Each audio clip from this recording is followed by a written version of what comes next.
Pidato akan saya mulai dalam 1, 2, 3. Is perfectum est quod ex omnibus vis partibus constant. Sesuatu dinyatakan sempurna apabila setiap bagiannya lengkap. Assalamualaikum warahmatullahi wabarakatuh. Salam, Om Swastiastu, Namo Buddhaya, salam kebajikan dan salam sejahtera bagi kita semua. Dewan juri yang terhormat, izinkan saya memperkenalkan diri. Saya Anissa Fitria bertindak sebagai pembicara pertama, serta izinkan saya memperkenalkan rekan saya yaitu Wulan Nur Aisyah yang bertugas sebagai pembicara kedua. Baik, mosi yang kita perdebatkan kali ini ialah Dewan ini percaya keterwakilan perempuan dalam politik di Indonesia masih belum maksimal. Dan dalam kesempatan kali ini, kami sepakat menyatakan bahwasanya kami setuju dengan lahirnya mosi dalam perdebatan kali ini. Kami menganggap bahwasanya sebagai negara yang demokratis, sangat penting untuk menjamin keterwakilan yang adil dan merata bagi semua warga negara terkhusus perempuan di Indonesia. Dalam hal ini, kami selaku tim pro akan mengangkat 3 bidang argumentasi, yaitu yang pertama, ialah adanya budaya patriarki yang masih kuat dan stereotip gender yang masih ada. Hal ini terjadi karena adanya persepsi dan konstruksi sosial yang menutup akses kaum perempuan untuk berkecimpung dalam bidang politik. Permasalahan mengenai kesetaraan gender di Indonesia didukung dengan adanya keterlambatan tentang pemahaman mengenai gender itu sendiri. Anggapan masyarakat tradisional bahwa perempuan hanyalah subjek yang berada dalam lingkup keluarga saja. Padahal, terlibatan perempuan memiliki dampak yang sangat luar biasa dalam mengatur kehidupan berbangsa dan bernegara. Argumen yang kedua adalah ditambah lagi fakta bahwa jika dilihat dari indeks kesetaraan gender global yang diterbitkan oleh World Economic Forum, negara Islandia menduduki urutan yang paling atas dengan skor 0,912.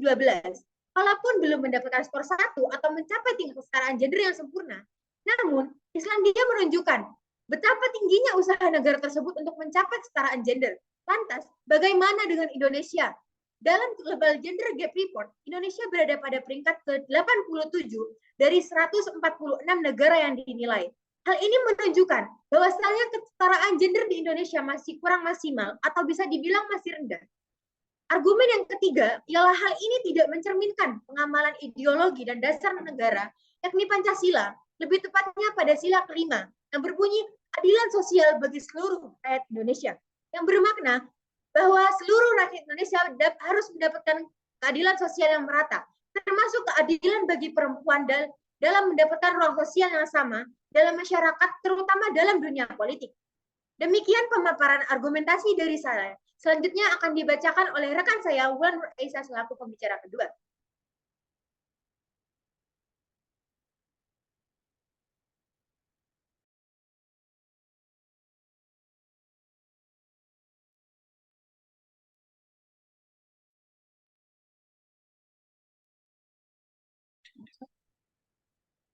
Pidato akan saya mulai dalam 1, 2, 3. Lex semper debit remedium.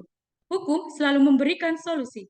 Dewan juri yang arif dan bijaksana, saya Wulan Nur Aisyah, selaku pembicara kedua akan menegaskan dan memberikan lanjutan dari pemaparan argumen pembicara pertama dari tim kami, serta mengajak Anda sekalian untuk melihat bahwa keterwakilan perempuan dalam politik di Indonesia masih rendah. Dewan juri yang terhormat, dalam pemaparan argumentasi pembicara pertama telah disampaikan bahwa sesuai dalam mosi pada perdebatan kali ini, yakni Dewan ini percaya keterwakilan perempuan dalam politik di Indonesia masih belum maksimal. Kami yang berdiri pada standing position pro menyatakan secara penuh menyetujui hal tersebut. Sebagai negara demokratis, sangat penting untuk menjamin keterwakilan yang adil dan merata bagi semua warga negara, termasuk perempuan yang ada di Indonesia.